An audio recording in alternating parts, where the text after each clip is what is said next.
morning, afternoon, or evening, depending on where you're signing in from. Thank you so much for joining us today for this conversation.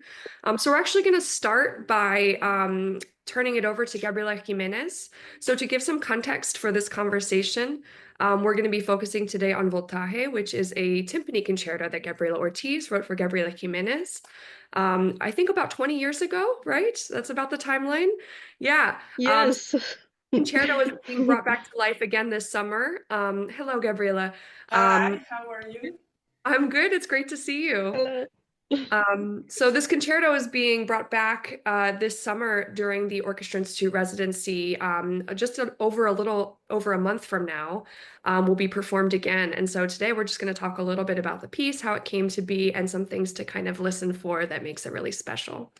So I'm wondering if maybe we can begin by talking about the piece as a whole, for folks in the room who may not be familiar with it. So the voltaje, which means voltage, and then the movements, quantum mechanics, campo magnetico or magnetic field, and then dual forces. I'm wondering, Gabriela, if you'd like to kind of chime in for how this thematic idea of voltage kind of came to be for a timpani concerto. Yeah, okay. Well, first of all, I love percussion, and it's not the first time that I work with percussion, and especially the percussion within the context of an orchestra.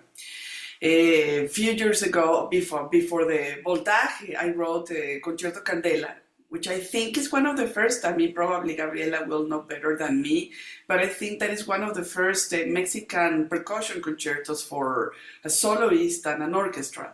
Probably, I wrote that concerto in 91 or 92. So that was really my first percussion concerto. It's a multi-percussion concerto. We'll talk later about that because it's for writing for percussion is a whole world in itself.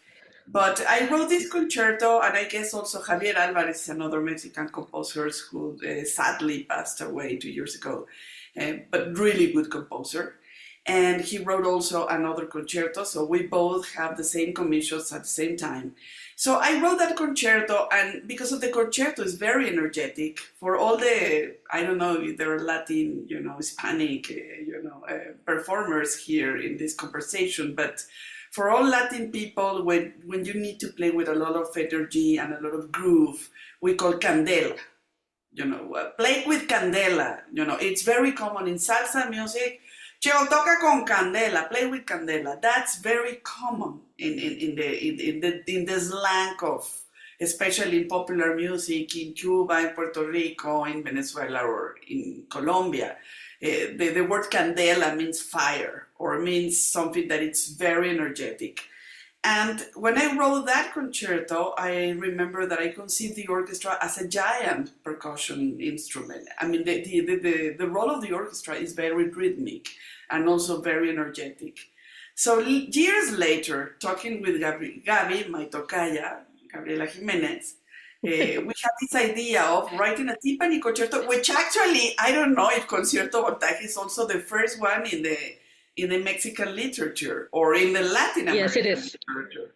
I think it's one of the first ones. I mean, there are very few percussion concertos, timpani concertos, sorry, very few. I remember that when I decided to write a timpani concerto for Gabriela, I started doing some research, and there were very few timpani concertos. Probably William Kraft, he wrote two timpani concertos. Bill Kraft was the timpanist of the LA Philharmonic, and a very, very interesting composer that wrote a lot of pieces for percussion ensemble.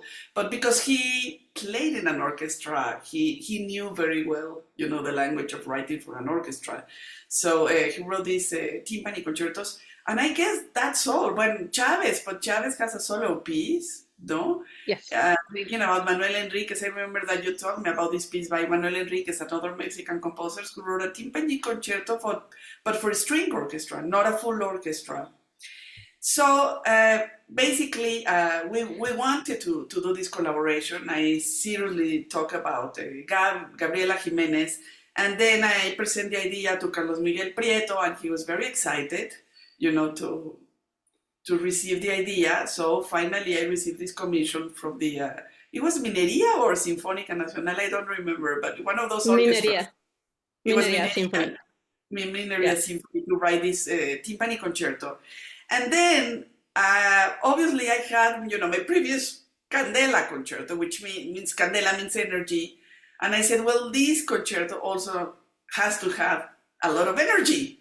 So I said, well, I don't want to use again, candela, the word candela, but voltaje has the same idea of having a lot of energy, voltage, no? You need energy. The voltage is the energy of the batteries or whatever. I mean, and then I said, well, but in this case, I have to read a little bit about, what voltage means in physics. Obviously, I'm not a scientist. And then the titles come from those ideas. And the titles are metaphors of for me, as a point of departure for writing this percussion for Gabi. But the title comes really about energy, because again, this concerto, especially the third movement, is very, very energetic. So I thought about using something related with that. That's why, the title of Voltaje comes from. Yes, in fact, I can add, thank you so much, Gabriela. I'm so happy to be with you, and also always to work with you. I'm so happy that you are here in this moment in this earth, because it's so great to work with people that really know what they want. It's like, wow, this is great.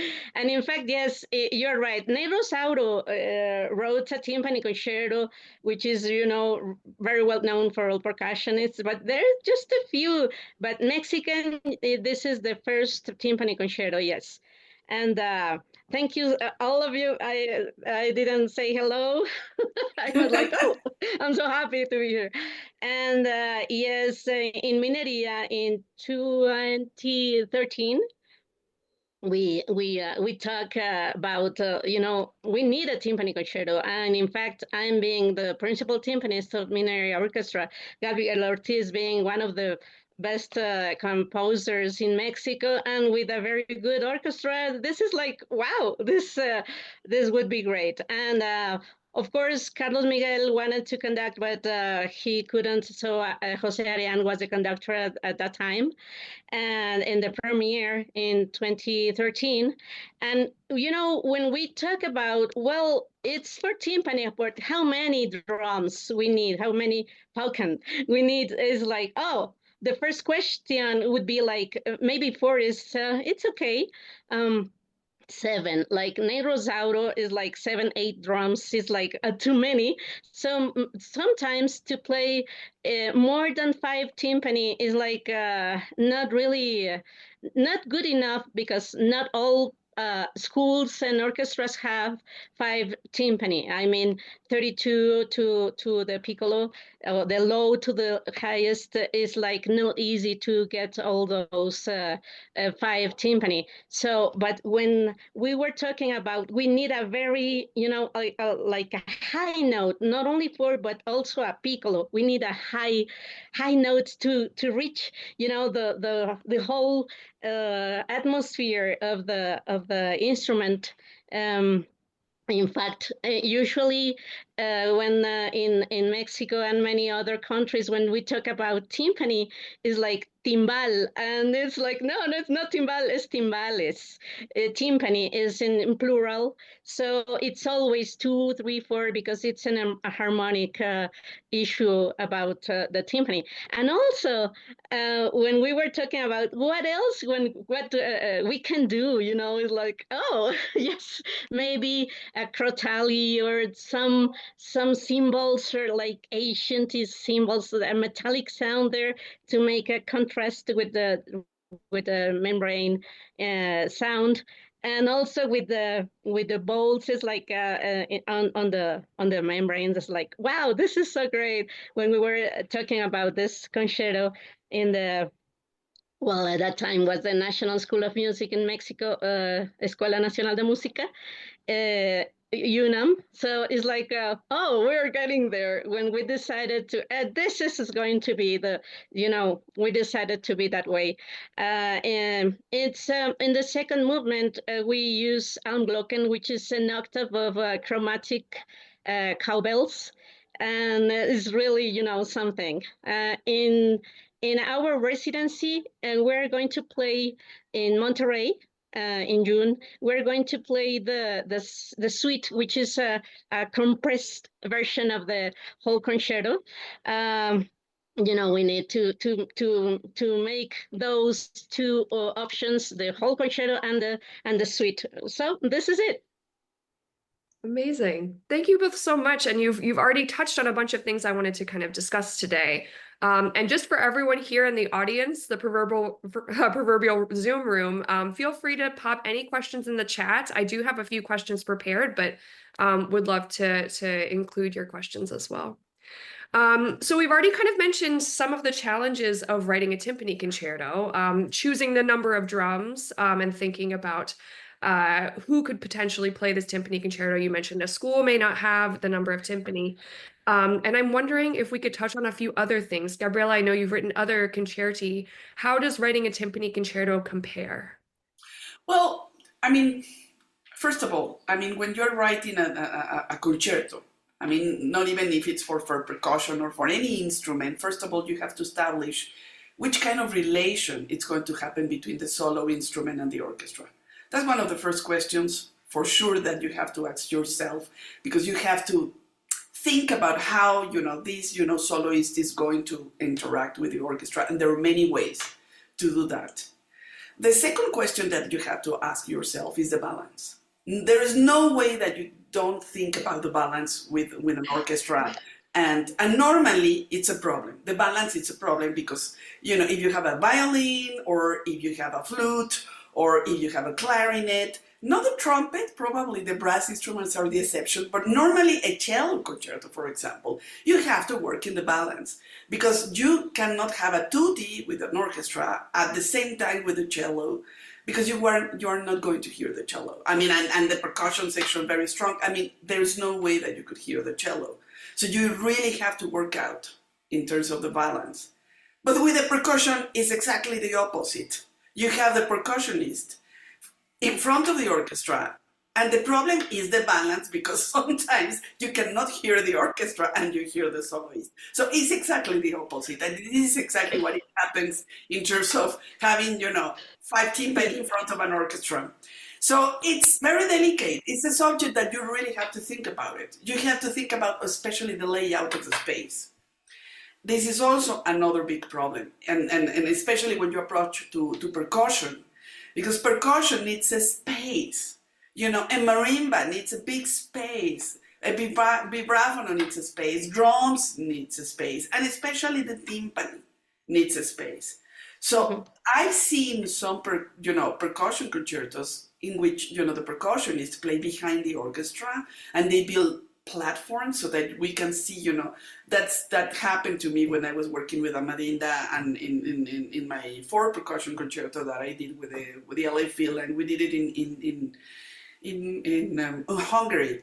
And I remember that Amadinda, we decided that especially the third movement was just really impossible to have it in front of the orchestra. So they built a platform, so they played behind the orchestra, but with a platform so that we can see really what all the percussionists were doing. So in the case of Voltaje, we decided to have the timpani in front of the orchestra, but that means that you have to have a very strong orchestra. I mean, really, you have to write very powerful because just imagine the timpani playing in full energy, especially for example in my last movement. That's why I call dual forces, because dual forces, that's what I'm talking about, these metaphors. Because in physics, dual forces has a specific meaning, but also for me, it's a metaphor that we have 2 really real forces, the timpani and the orchestra. So what I did is really to have this dialogue between the full orchestra and the timpani playing together and doing this dialogue against each other. But really, I have to use the full orchestra as a real rhythmic kind of, fabric of rhythm, I mean, very strongly and very brilliant, because otherwise you cannot really hear the timpani. But the other thing is that, which is wonderful with percussion, is that they have an incredible range of dynamic. So I said, it's a problem to have the balance, but also we have an advantage. They can play really pianissimo, and that's good. I mean, a timpani could play triple pianissimo, I mean, really pianissimo, and extremely loud. And, the range is incredible. So you have to be very smart about how you want to use, the timpani, because basically you could play very, very soft or very, very loud. And also something that Gabriela will talk about it, the thousands of possibilities with mallets.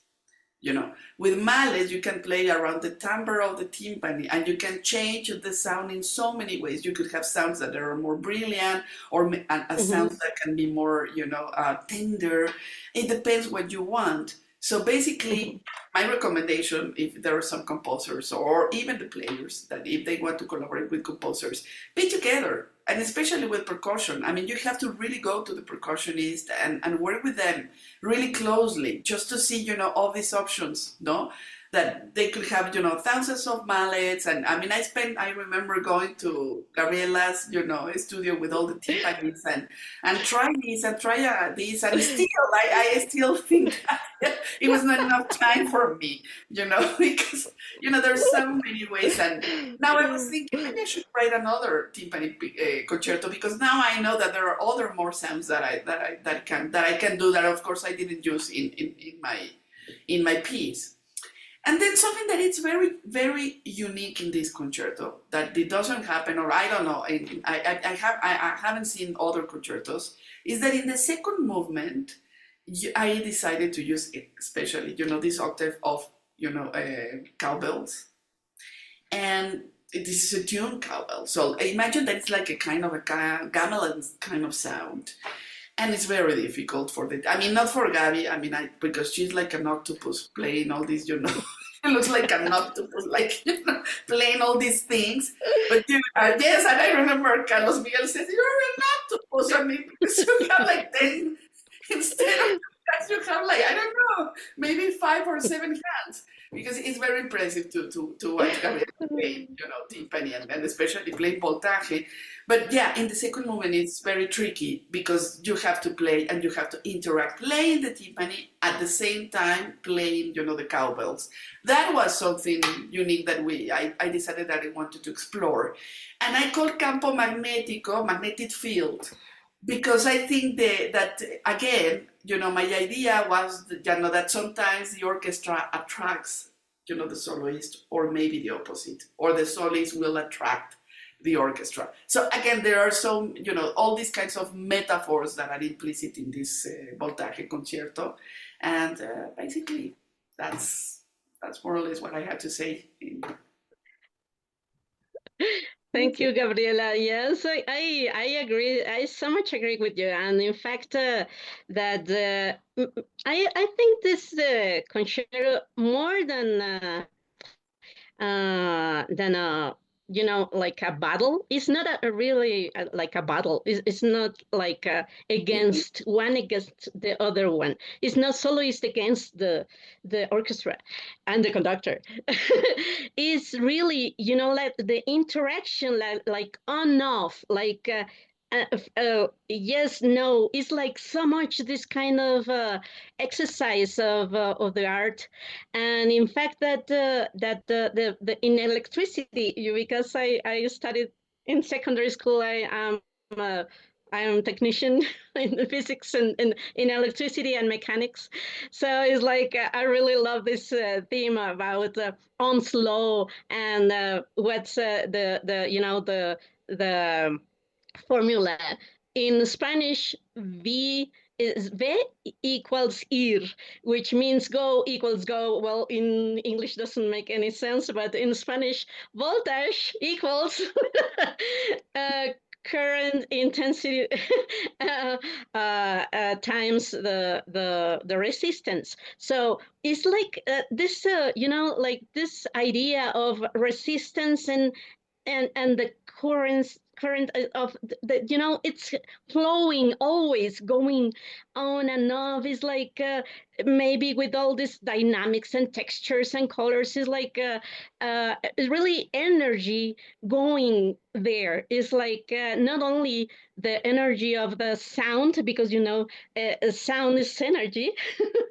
And we could think of maybe in an orchestra we have all this range of the frequency range that we can hear humans from 20 to 20,000 hertz. Is like wow, so much happening there. So about colors and interaction of textures, and how this power, because it's powerful, it's so powerful, this concerto. It's the best name of a concerto for timpani. The Voltaje is like, wow. Thank you, Gabriela. I'm wondering, Gabriela Jimenez, if you could speak about maybe some aspects of this concerto that make it particularly effective from the perspective of the soloist. Of course. In fact, I counted how many tuning changes are involved between the 5 drums. Is like it's 56 tuning changes. It's like, wow. On the whole concerto. Yes, like I didn't count them just before this session. How many tuning changes I have?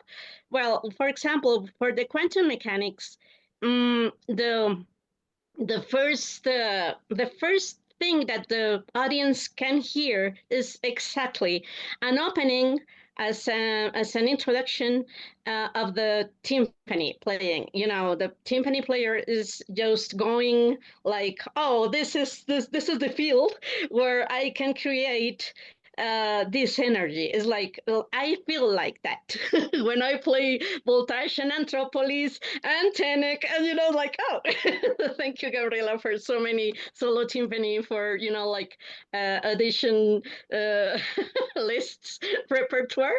So it's like, wow, really, really, how to write for timpani. So after this opening is like, the whole energy of the music is coming, like is creating like a big field of energy happening there. In fact, it's like a very strong kind of opening, and when the orchestra comes in, is like, oh, this is what we can do with the tension and energy and power, and everything flowing here and there, starting with a very short interactions with the orchestra, and it really it's like tremolos and sforzatos and accents and sostenuto notes here and there, articulations. Is really a matter of yes, let's get into it. And just a few bars after the orchestra comes in is like, yes, we can interact and do the on-off thing, like yes, just what we can do with this energy, go with you and with me. It's like this kind of idea.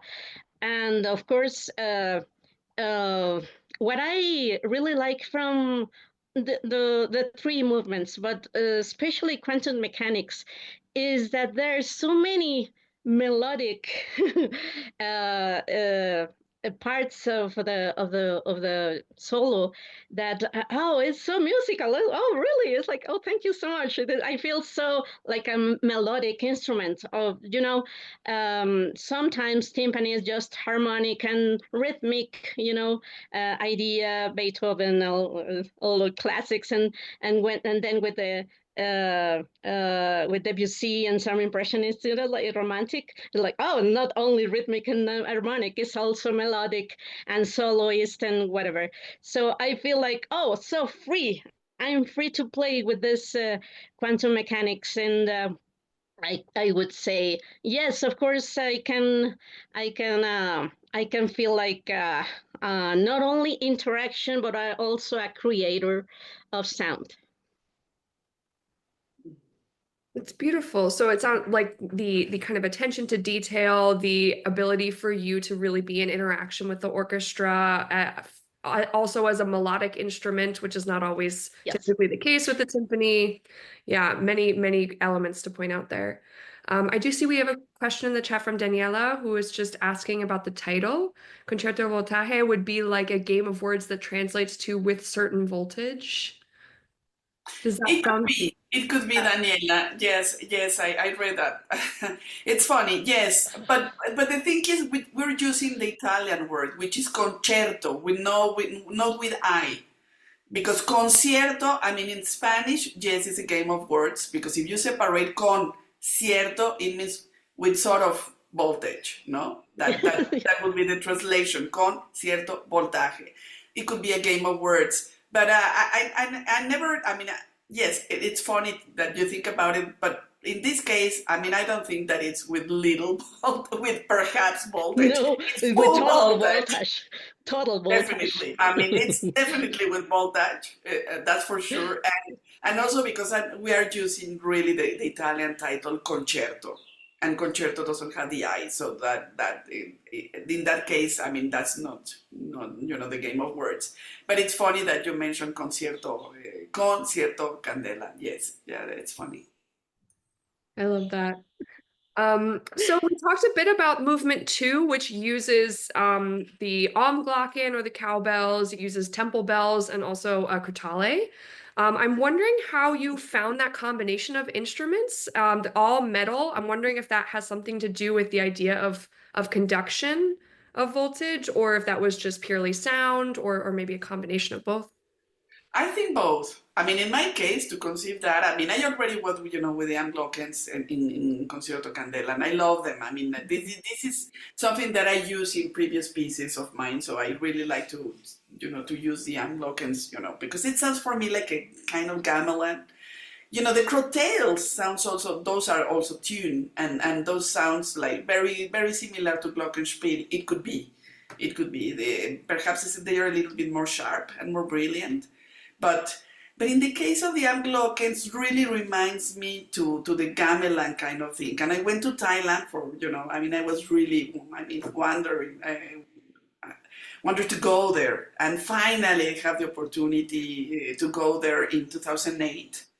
And I just simply loved the sounds of the gamelan. I mean, I really got mad. And also, there is a bamboo gamelan that is amazing. There are no bamboos in Mexico, but at some point in my life, I don't know when, I would like to write for this bamboo gamelan, which is also incredible.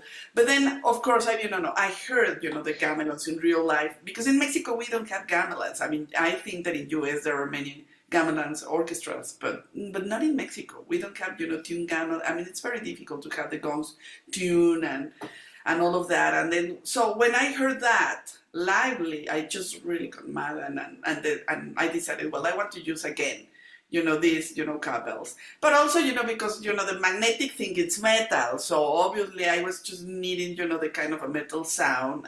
And I said, well, probably, that will be the case. And also the resonance. I mean, when you played a crotale or a, Japanese bowl on the top, or even in a cymbal over the the timpani, over the drum, and then you play with the pedal, the resonance really start changing. So it's like you're hearing the resonance, but you hear glissandos, because when you use the pedal, for changing, the tuning, then the resonance also does this kind of glissando, which is really great, because it's not the same to play to have these glissandos, and the effect is really beautiful. You have to really work out what kind of, temple bells, because I use that in many cases, in many pieces in the orchestra, not only in the case of Voltaje. And sometimes I don't hear anything, and sometimes it's a disaster because maybe it's very small, or the temple bell is so small. This is something that really percussionists have to discover, because you can write that as a composer, but then you really have to have, the percussionist or the, the timpani really looking for the exact, instrument and the size, and understand what kind of effect, the composer is looking for, and trying to look for that. I think that's part of the job of the percussion players, because even if you specify, it happened to me that sometimes, the percussionist doesn't have the right instrument, and then you don't hear the resonance, and then you don't hear the effect, even if you specify as much as you can. But that was my idea, for Campo Magnético. Yeah, totally. I totally agree, Gabby. And also, I would say that this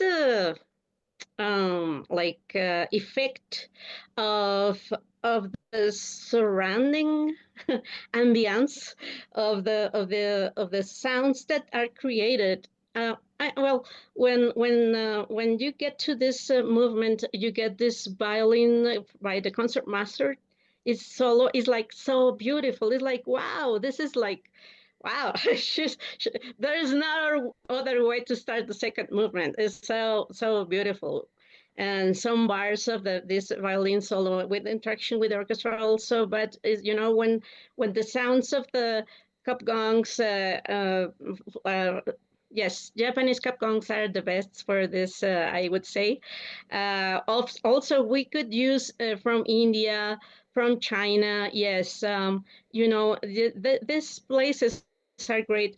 Not there are some crystal that are not very good, like it should be metal, and also this kind of idea of bipolar, north and south idea of the magnetic field that creates. It's not only like flowing from south to north and goes again like a circle. It's like, wow, this is amazing, so brilliant.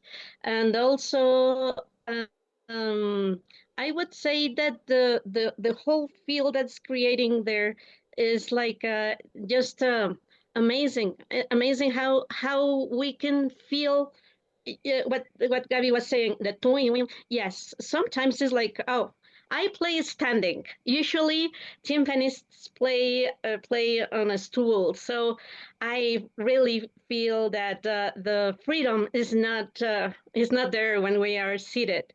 So when you only have uh, one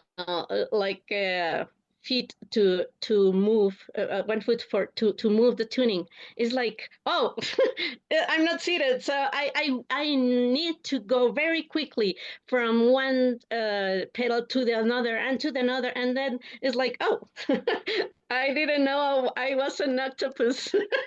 Also, not only with hands but also with feet. It's like, oh, really? This is great. And that Gabby was saying about the cowbells and timpani. I would say that in my mind, when I'm playing, we play multi-percussion so many times. We play like percussionists play many instruments many times, all the time. It's like, oh, we are used to it. But especially this movement, when I was practicing, I was like feeling how my brain was opening like totally wide to learn not only the notes, how I could feel the movement, to connect my own movement, to go from Anglocan to timpani, and then both of them at the same time. It was like, oh, this is something like, yes, we have to create the melody with both instruments. It's like being two people playing together. It's like a duet in by myself, not only with the orchestra or with violin or with the conductor. It's also in my own feeling. I'm creating the on-off thing, there I was like, oh, really? This is an evidence for me. It's like the idea of the dual forces, but also Yes. with you as well. Inside, yes, inside. Split personality, yeah. Yeah, double. Wow, on off here inside. Yeah, this is so, it's like we done really percussionists can have so many experiences, but for me the campo magnetico was like in average 90% of my practice was for campo magnetico. Yes. And was that mainly due to just kind of the mental load of like switching all the instruments, or like what were the things? Yeah, Everything, physical, mental, emotional, was like, oh, I'm integrated everything in my own experience. Yes, totally. Yes. Wow. Yes. um, Up to now, I haven't found found any other piece that creates that sensation. Not even now with so many, like so many pieces from so many composers here and there. Yes, this is the only one. wow. Yes, Very Gabby. Yeah, this is experience. so Overnatural. So we have about 20 more minutes. I wanted to pause for a moment and see if there are any other questions from the audience, either that you'd like to ask in person, out loud, or type in the chat. And of course, if there's not, that's okay. But I'll give everyone a moment. No, I was going to ask you, how many of you guys have heard a timpani concerto? Or this is going to be the first one? Maybe we can just do show of hands if you have heard a timpani concerto before. Wow. Then it's going to be an experience. Not live, yeah. So Mariana asked, I wanted to know if there's any audio reference for us to listen to while practicing. I'm not actually sure if I know how to answer that, but I think it is recorded, right? Yeah, No, not it's yet. no, not yet recorded, but there is a Spotify and also some YouTube links. I don't have it with me right now, but I can get them. So if you have registered, maybe you can send the links. Because we have not only the whole timpani concerto, the premiere, and some other, like the Orquesta Sinfónica Nacional with Carlos Miguel, and also we played in USA and also in San Diego Symphony. So there are some other places that we have played, and some of those are in YouTube and some in Spotify. Yes, that I know. Yes. There is something very interesting that maybe, I mean, if you like cinema, then Carlos Reigadas is a filmmaker and he's extremely famous, and it's one of, he won Cannes at one time, and it's very interesting because normally, in the case of film music, normally, the filmmaker ask the composer, to do the music for a film that he's doing. But normally he has an idea and then he asks, okay, this is the scene, and then you have to compose the music. But in this case, it's very interesting because Carlos Reigada went to the concert. I didn't know that, but he went to the concert when Gabriela was playing with I think it was the Mexican City Philharmonic. And he came to the concert, and then probably a year later, someone called me and say, Carlos Reigadas wants to use a section of your percussion as a part of a scene in his movie. So, which is very interesting because he decided, the movie is very complex. It's very hardcore, I should say. It's very complex, the movie. It's very interesting. It's very long. It's 3 hours long. But there is a scene that, there's this famous poet, and then he goes to a concert because they are going to give him a prize. Well, they are going to give him a prize, and it happens in Bellas Artes, and suddenly, there's this concert as part of this ceremony, no? And the concert is Concierto Voltaje, and especially it's the third movement of Concierto Voltaje.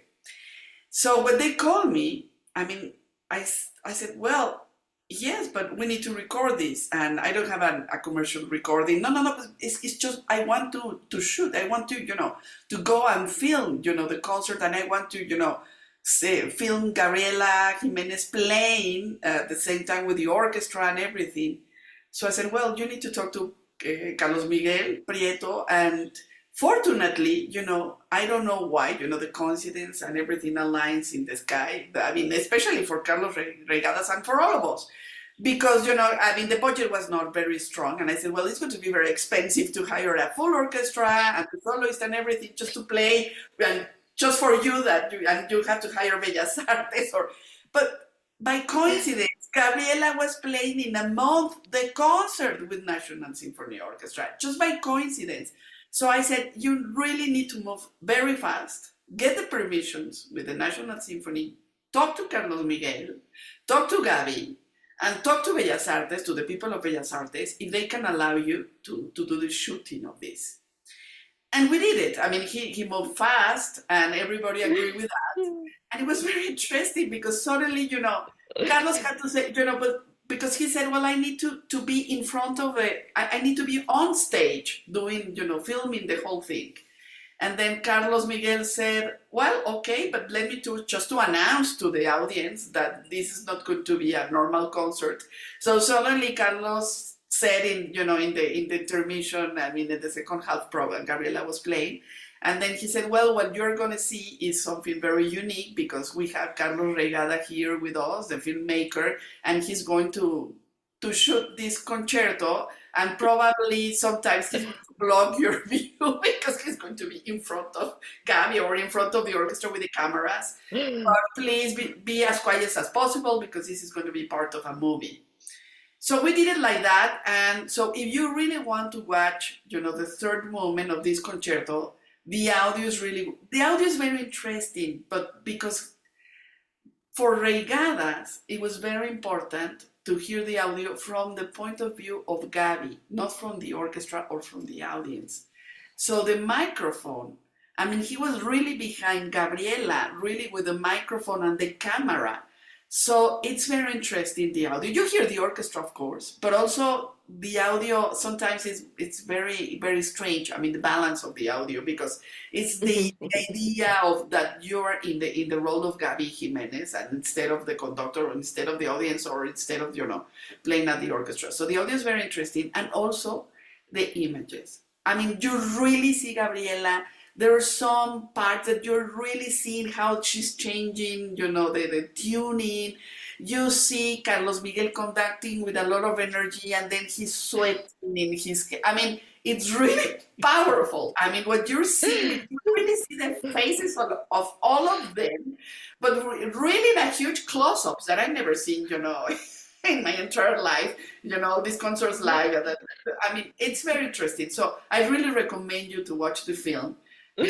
There is a big scene of that, and it's part of and it's so professional. And at some point I have talked to Carlos Regada because I want to rescue, because in the film it's only a section of the third movement, but he recorded the whole concerto, and we're thinking about releasing the whole concerto and do like a kind of documentary. So it's an idea. It's still in the air, but we need to find the resources, and he's been very busy. I have been very busy, but it's something that is still in the air, and so that it will be really great to have that.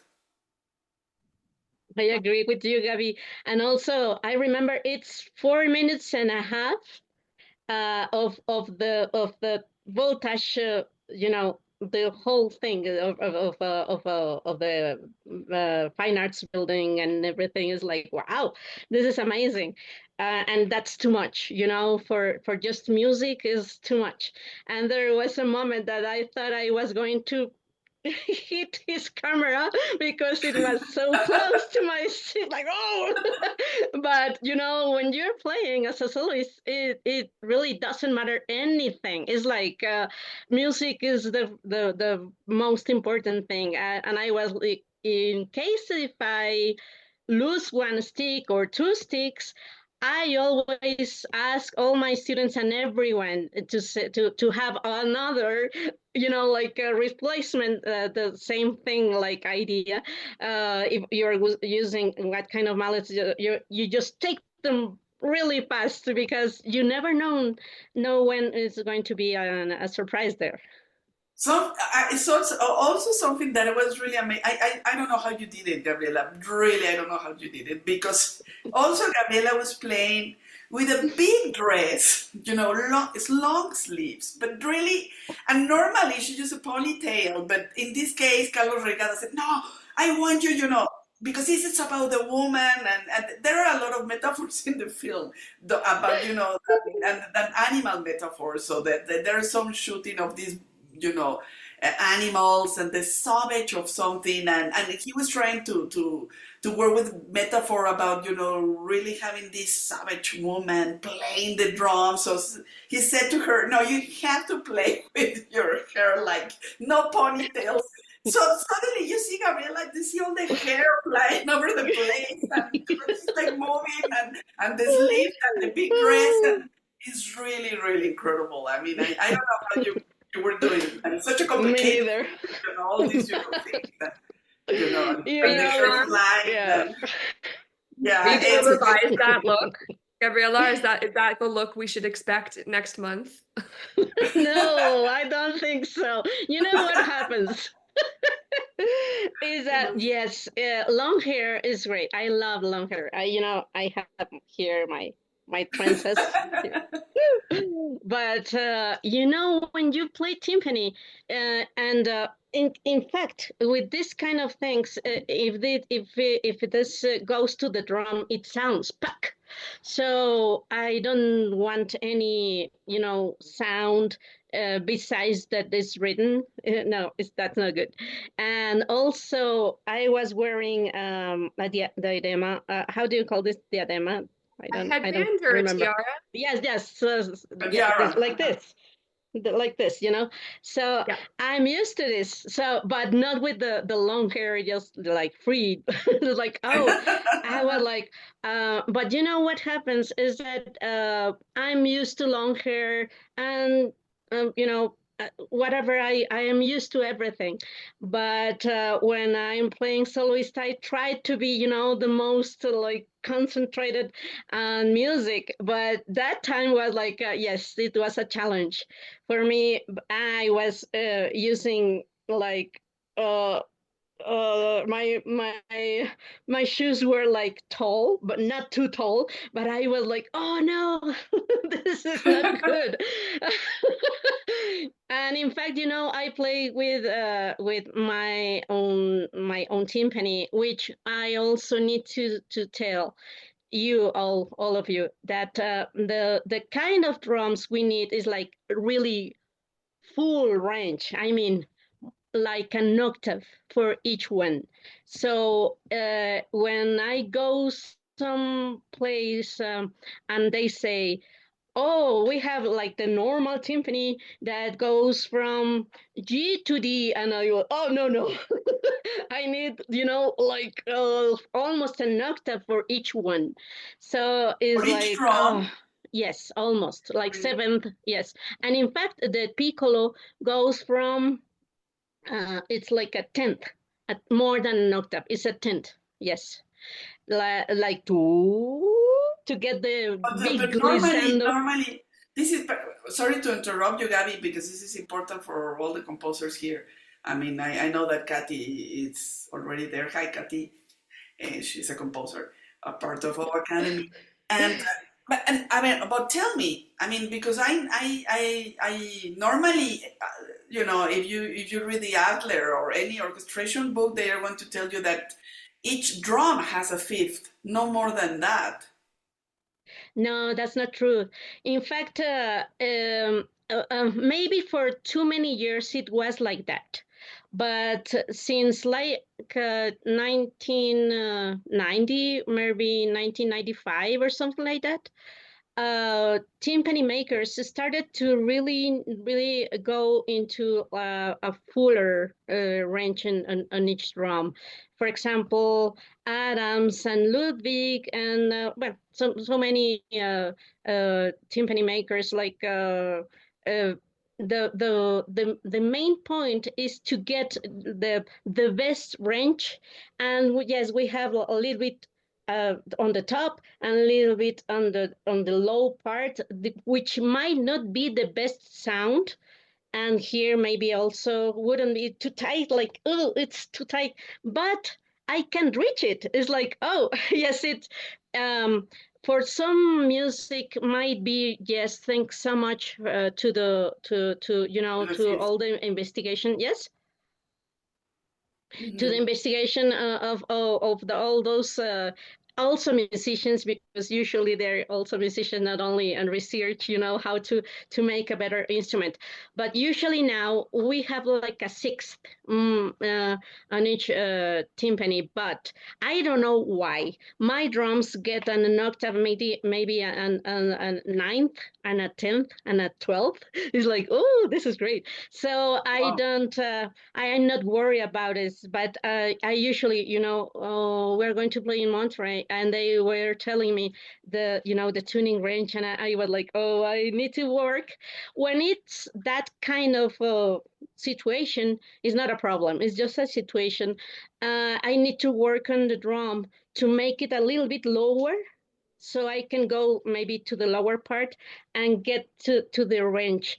And sometimes I need to change the notes between drums. Is like the mind goes like it's already like this, but twice. It's like the right and the left now, and we need to fix some things here and there to make it happen. Yes, it's like a big challenge, but yeah, usually now is between sixth and seventh. It depends on the drum, but the Asian drums, like before 1990, yes, it was a fourth and a fifth, maybe. Yes, old ones. It's fascinating. Thank you for informing us. I also didn't know that. We have a question in the chat going back to the video of your concerto with your look. Tara asked, was that something you were able to rehearse first with the hair down, the dress, or was that something he asked for and you just had to kind of do it in the performance? Yes, I just do it. Wow. It could change anything, everything. Like once the technicians, in the orchestra stunt, changed the drums. The 29 and then 32 and then 26 and I was, in the performance, I was like, no, this is not happening. Because it happens. It's an instrument formed by many instruments. Is timpani formed by 1, 2, 3, 4, 5, 6, 7. So maybe some people don't know that we use diameter to measure our drums. Is like 32 inches, but might be 31 inches or 33 inches for the low drum. And instead of 29 and 26 and 23, usually 28 is very common inches of diameter. So what's this? It's really up to range. If it's a smaller size, smaller diameter, so it goes higher. This is the Chladni law, is like Mersenne for strings and Bernoulli for woodwinds and brass. For percussion, like plates and membranes, is the Chladni law that goes into, if it's bigger, it's lower. If it's smaller, it's higher. It's same for strings, for example. And all this physics goes into my brain, like working both sides. Like, yes, I need to figure out how to manage all changes It really doesn't matter how I am, dressing or how I am, if I'm using makeup or not. In fact, once they put me like this, so Fake much eyelashes? makeup. Mascara, Yes, mascara. so much. That I was like, oh, I can't see the music. Oh. I was afraid that I couldn't see because I started crying, and I was like, oh, this is not happening. Not for me. It was my eyes started to be, like, some interaction there in chemistry, Well, something. I can Uh, promise you in Monterey, you will not be obliged to wear any makeup. Whatever outfit you want to wear, you can wear it. Shoes, you got it. It's up to you. I can, but there's some kinds of timpani pedals that have a hole on the pedal. So when I was using an orchestra, I was using the Mark 14 have a hole. So it's like, oh, my I'm stuck. So I can't go to the other drum. This kind of things happen to timpani, so especially female, yes. They're Well, designed for men. yeah, what a great message to leave us with, like everything in our world. But thank you so much, Gabriela Jimenez, Gabriela Ortiz. It's been wonderful to hear you chat about Voltaje. Cannot wait to hear it next month. For everyone else here, thank you so much for joining us. It's been great to have you here. And I hope you all have a wonderful rest of your day.